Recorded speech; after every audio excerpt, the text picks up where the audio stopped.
Salut, c'est Roby, j'espère que vous allez bien. Je vous donne des nouvelles de l'expérience Snapbots. Allons voir tout de suite où on en est. Alors, la situation, eh bien, elle est pas mal, avec une balance actuelle à 4750 dollars et un potentiel de gain sur les trades en cours qui va au-delà de 300 dollars. Donc, c'est plutôt pas mal. On regarde les trades en cours. Donc là, on a deux bons trades. Un sur le BNB avec un profil latent de 140 dollars et un sur l'Ether avec un profil latent de presque 200 dollars. Une position short sur le BTC. Alors, c'est la première fois qu'il est short depuis un moment. C'est que depuis ce matin. Depuis ce matin, il est passé en short sur le BTC. Donc, on voit là que c'était pas une bonne idée. Mais qui sait, peut-être qu'il sent le retournement venir. Donc voilà, on va voir comment ça va évoluer dans le futur.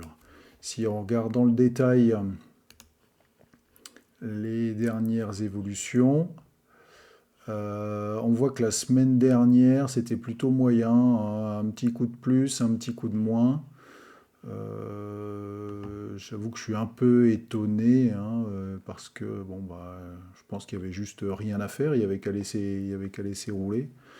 Et là, je sais pas quoi, il a voulu jouer. Donc un coup plus 10, un coup moins 6, plus 13, moins 17. Je sais pas trop à quoi il a joué.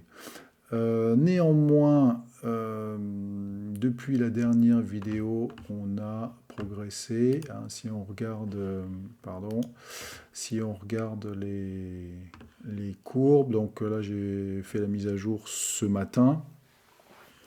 On voit que le profit latent Nabbot, parce que j'inclus, hein, le gain latent, on est à 1624 dollars de profit en prenant en compte les frais. Et c'est le meilleur score depuis le début.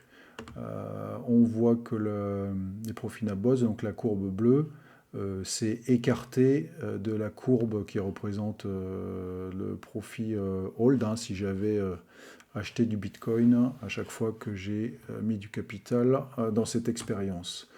Et donc l'écart s'agrandit, donc ça veut dire que le bot gère correctement la situation, hein. C'est mieux que du hold. Donc, et c'est quand même l'objectif de l'affaire. On va aller voir chez Nabbot directement ce qu'il nous raconte. Donc pour lui, on est toujours en mild bull market. On retrouve les trois trades en cours qu'on a vus. Et je voulais vous montrer les allocations, hein. Il y a quelqu'un qui m'a reposé la question de voir quelles sont les différentes allocations. Donc c'est les mêmes allocations depuis le premier jour, hein. J'ai jamais rien changé ici. On note qu'il y a eu un changement chez Nabbot. Ils ont enlevé leur série d'animaux pour décrire les bots. On est repassé à quelque chose qui est plus facilement compréhensible, hein. Ether, Bitcoin, long only. Ether, Bitcoin,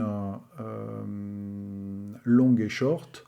Voilà, au moins c'est simple. Le BNB long only, voilà, au moins on comprend ce que ça fait.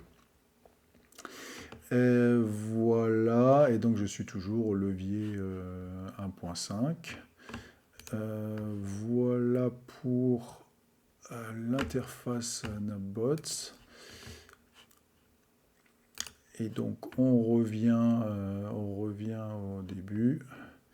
Donc voilà, le bébé se porte bien. Je pense que ça va bouger pas mal dans les jours, 2 semaines à venir, là, parce que le BNB se rapproche de son ATH. L'Ether pousse pas mal. Le BTC est un petit peu en retard par rapport à son ATH, mais ça va sans doute bouger aussi. Je vois qu'il y a d'autres tokens qui poussent pas mal depuis un jour, 2 jours. Donc la semaine prochaine risque d'être intéressante. Dernière chose, dans la description en dessous, je vais vous mettre le lien du document de suivi. Il y a quelqu'un qui me l'a demandé. Donc, comme l'objectif de cette vidéo, hein, c'est de tout partager. Et donc, bien sûr, je vais aussi vous partager ce fichier. Voilà. Je vous souhaite une excellente semaine et je vous dis à bientôt pour de nouvelles aventures. Bye bye.